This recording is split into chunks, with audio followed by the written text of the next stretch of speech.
Estou agradecido de a invitação de Mana, Museu Arqueológico Aruba, para apresentar de minha instalação.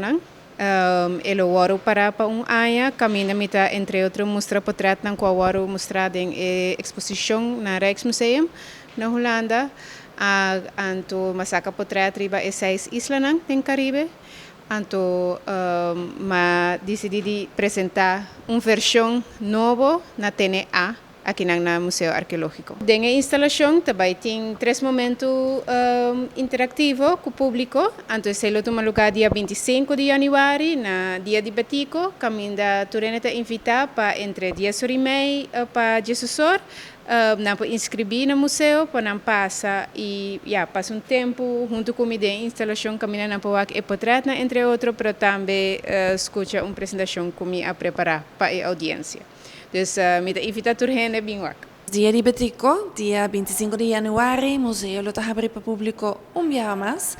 Entrada lo grátis. Nós abrir com horário adaptado de 10 horas de manhã para 12 de meio-dia. Nós lo tem atividade na hobby leuk, vooral para família na junto bem desfrutar aqui na museu arqueológico. Lo tem experiência na full novo, full diferente, full outro. Entre outros, Charlie Emanuel são artista lo abre sua exposição TNA. Com sessão na público e performance. Natusha Cruz, artista local, atraja arriba 2 produções audiovisual e também lo dona performance dia, especialmente dia aqui e unicamente dia aqui. E para essa aqui nós participa registrar, para o cupona está hobby limitado com espaço tá tiki chiquito.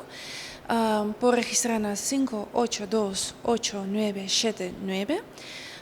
Den edifício de Casdundum, esse edifício verde, público por começar a desfrutar de trabalho de progresso de exposição nova, de mantendo gerência na vida. Nos diretor interino Pancho Germán, lota aqui não para dar uma explicação tocante de essa aqui, maneira que a aqui não está para na quadra de Pandelis.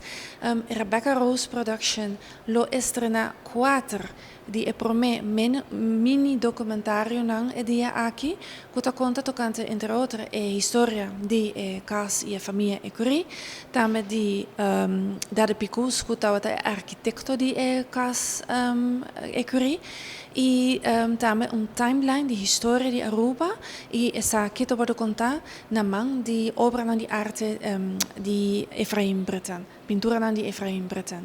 Nós invitamos tour, bem rato, bem passaduci, cor de amigo de Jesus e Maria lo vende algo de come e algo de bebe dushi, para dia aqui para recordar fundo, e também lo procura para kids corner, dus para atividade leuk, para muito. Dus binnen grande chiquito, bem desfrutar dia 25 de januari, nos dia festivo de dia de Batico, aqui na Museu Arqueológico.